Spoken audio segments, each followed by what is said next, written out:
Good evening, everyone. Welcome back to PrepBee, and today we are doing another episode of VARC, 30 Days Challenge, and we are going to do day 22, at 2022, slot 1 passage. And please join our Telegram channel as well, join the community as right after your exams, you'll be starting with mock PI and GD preparation. So your GDPI back preparation is also something that we specialize in. So please join the channel for more updates, and we'll also be giving more free mock GDs and free mock PI so that you can understand the level of expertise we have. All right, so let's get started with the passage. We begin with the emergence of philosophy of the social sciences as an arena of thought and as a set of social institutions. The two characterizations overlap but are not congruent. Academic disciplines are social institutions.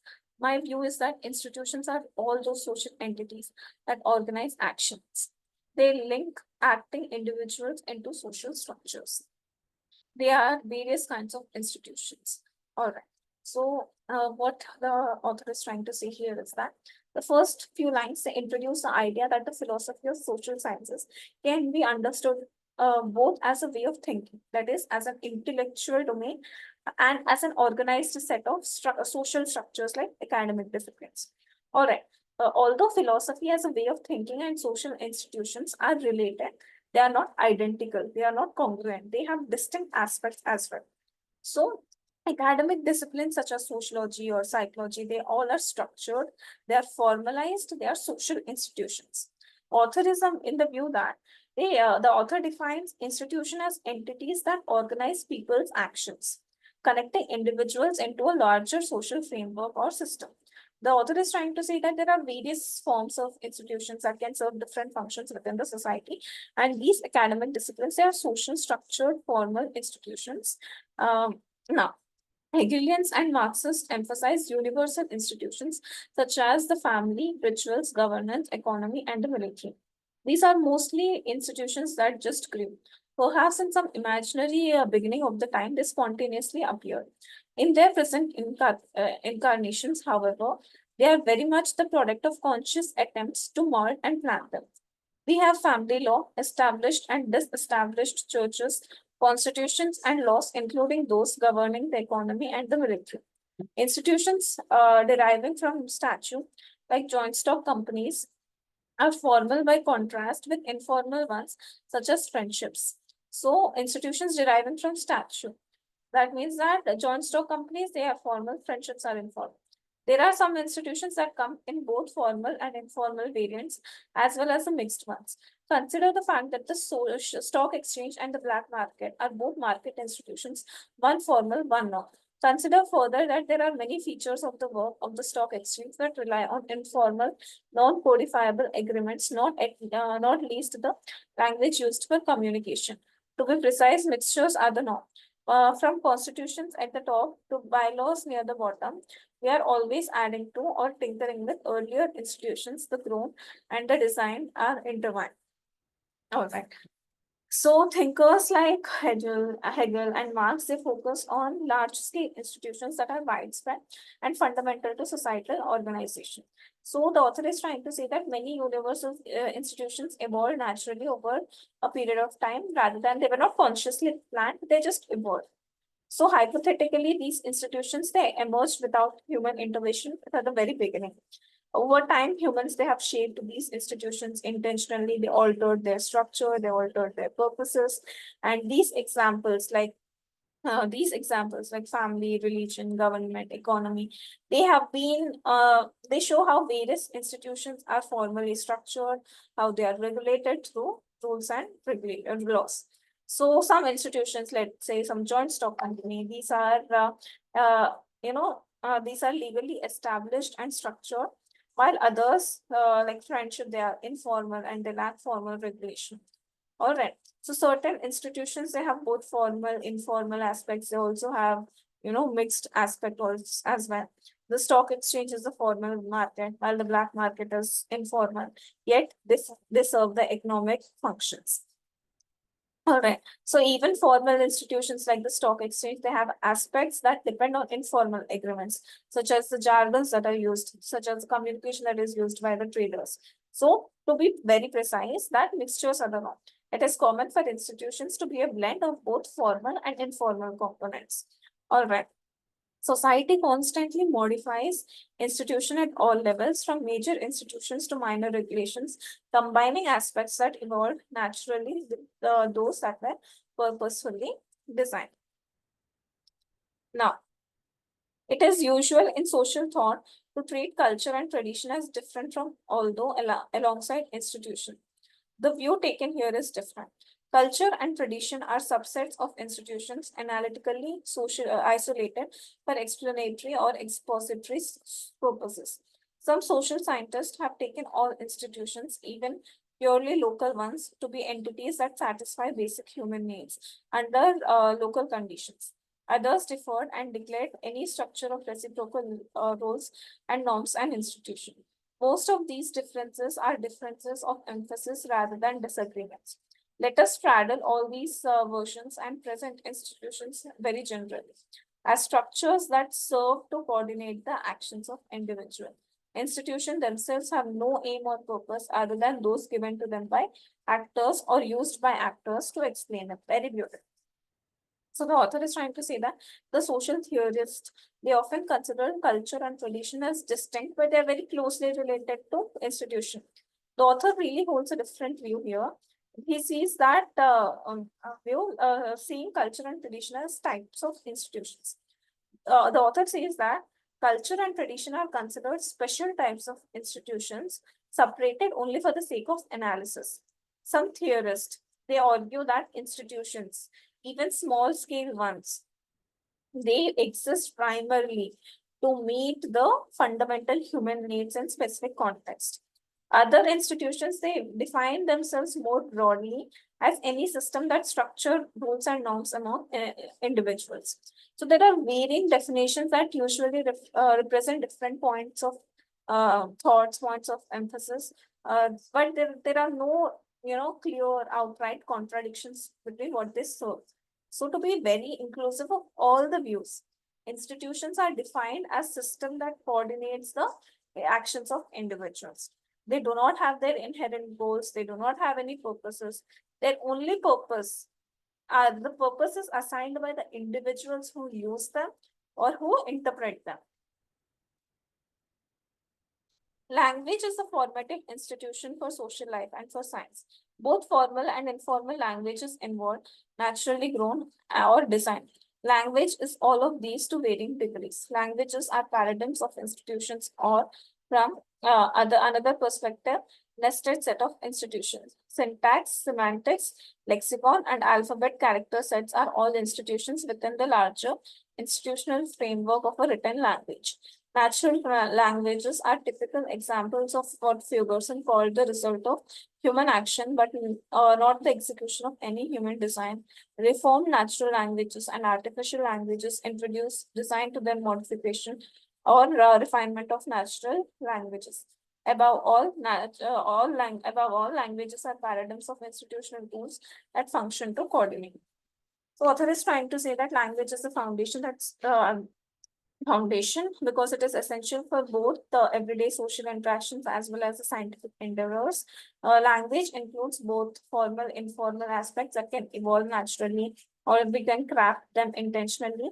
And language incorporates all the characteristics of the institutions to all the different extents. Languages, they exemplify institutions. That means that they can also be seen as containing multiple layers of institutions within the language themselves. Elements like syntax, semantics, lexicon, that is grammar, vocabulary, script from sub-institutions, they all are the structure of languages. And all these natural languages, they emerge from human use only without any planning. While they are modified or artificial languages, they involve intentional design. That means language is the ultimate example of an institution used to coordinate and structure human interaction. So let's get started with the questions. Consider the fact stock exchange and black market, they are both market institutions, one formal, one not. Which of the following best explains this quote in the context of the passage? Stock exchange and black market are both organized to function by rules. Are they by rules? No. Instruments can be formally traded in the stock exchange and informal traded in the black market. So market instruments can be formally traded in the stock exchange and informally traded in the black market. But what is the context? What is the essence? What are you trying to say by this? Very vague. The stock exchange and the black market are both dependent on the market to survive. Are they dependent on the market to survive? We don't know. The stock exchange and the black market are examples of how, even within the same domain, different kinds of institutions can coexist. Exactly what the author is trying to say, that institutions, they are not fixed, they are not something that they just exist. They can be formal, they can be informal. They are not congruent, they exist, even with the distinctions that they have. Um, so this is what the main idea of the passage is, that they can be formal, they can be informal, they can be mixed, and still they can coexist. All of the following inferences are false, except so you need to find the inference which is true. Now, natural language refers to the stage of language development when no conscious human intent is evident in the formation of language. Here, it is very explicitly given about the natural language, that they are typical examples of what Hugerson called the result of human action, but not the execution of any human design. Did not design, it is just the result of human action. So we did not design it. No conscious human intent is evident. This is true. And hence, first is your answer. Which of the following statement best represents the essence of the passage? Institutions are structured to serve the that serve to coordinate the actions of individuals. Very, very important line which was given here in the passage, that in the second passage, I guess it was second paragraph it is given. Yeah, as structures that serve to coordinate the actions of individuals. That is what the author is trying to say. It can be formal, informal, it can be in various, it can be academic, it can be social, it can be any type of institution, but basically they coordinate the actions of individuals only. It is usually in social thought to treat them different, to treat tradition and culture different. It is not the main essence. Language is a fundamental formal institution for social life and science. ये main essence नहीं है, just a para.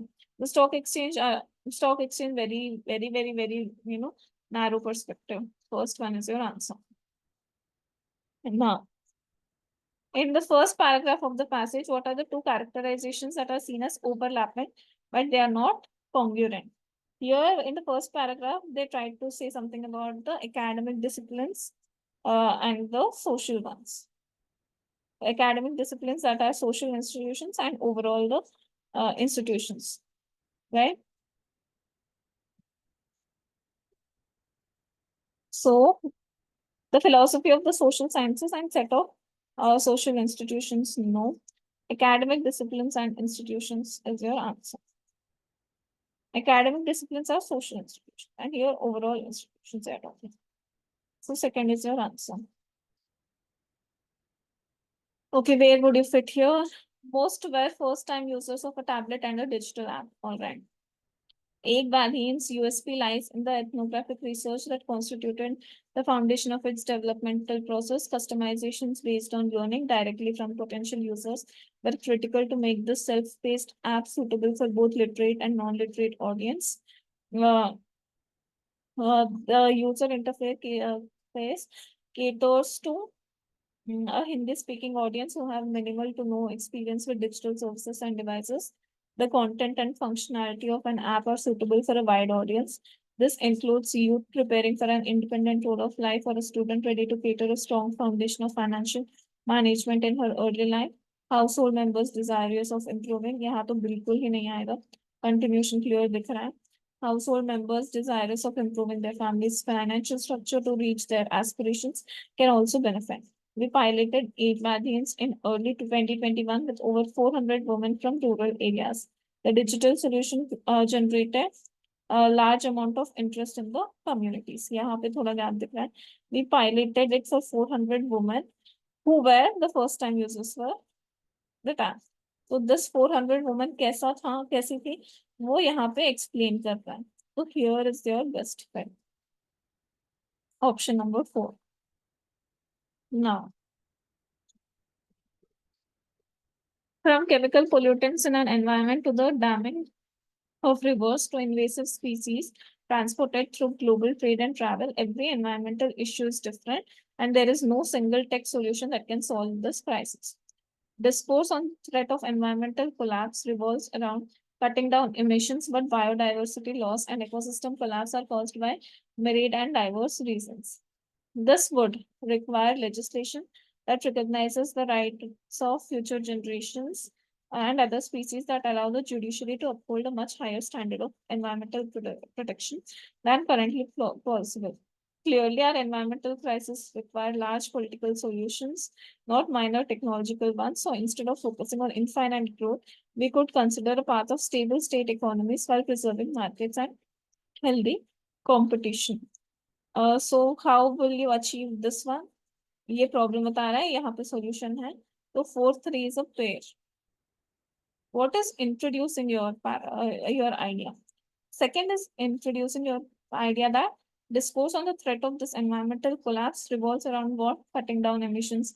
But biodiversity loss and ecosystem collapse, they are caused by myriad and diverse reasons. There are diverse reasons. What are these reasons? From chemical pollutants to damming of the reserves. So 2-1 is a pair. But second is also introducing. So that will form your pair. 2-1-4-3. So this is it for today. All the best for your exams.